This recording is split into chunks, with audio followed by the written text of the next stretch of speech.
Hi, everyone. Hope you're having a great day. I realize it's been a little while since I invited you to come into the study, and I was noticing this morning how nice it was seeing the sun streaming in through the stained glass window here in the study. So I thought I would share with you from here. Uh, the picture doesn't do it justice to see it with your own eyes.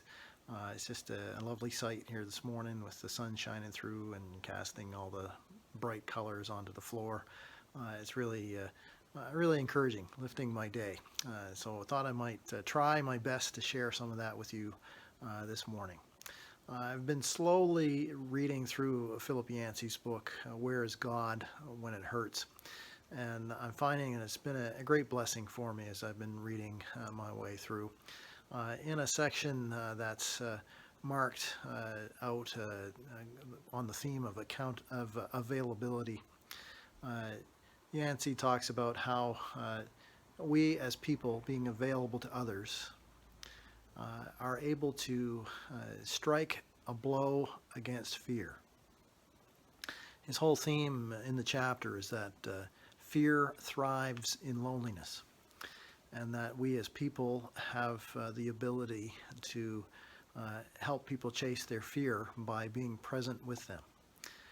Throughout the chapter, he shares various examples of people he's encountered along the way.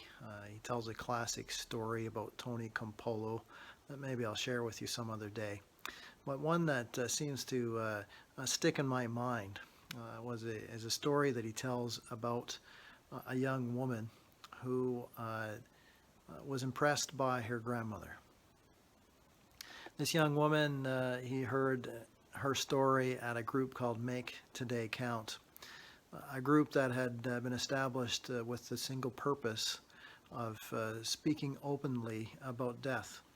These were people who knew that because of their various conditions, that they would be facing death in the near future.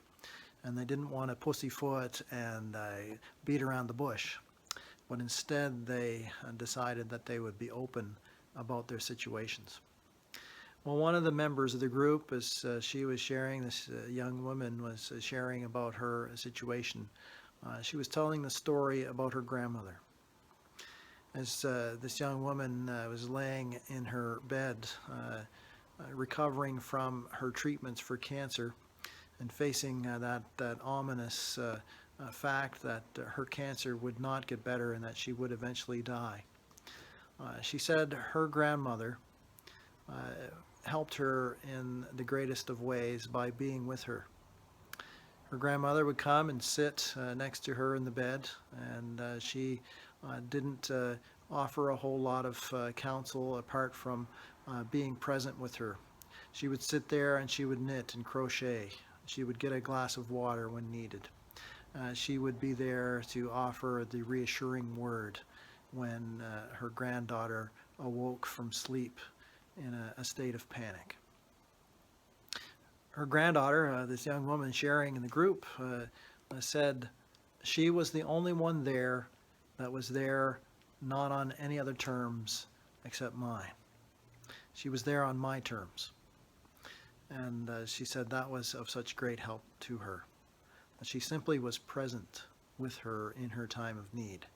That she didn't come with a whole lot of solutions. She didn't come with a whole lot of wise words, but instead she came with her presence.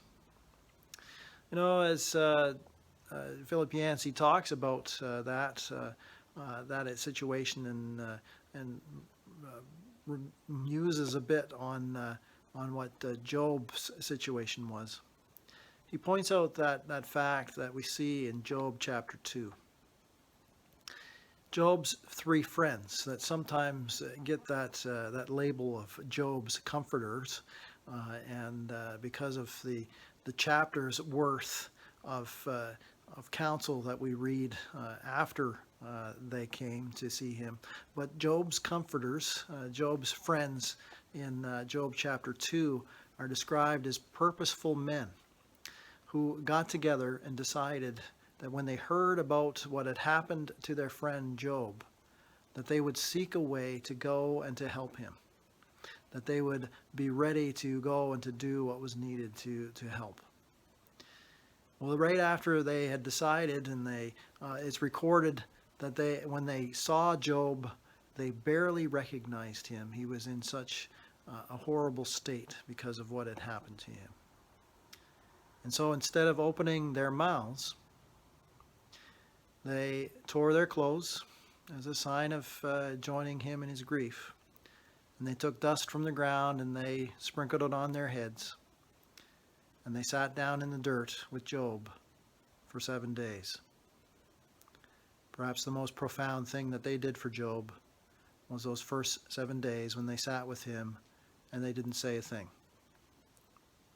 Being available, being present. What a great gift that we have that we can offer to others. Because fear sometimes thrives in loneliness. But when we can be with each other, when we can give ourselves to each other, when we can offer each other our presence, fear can be driven away by us being there.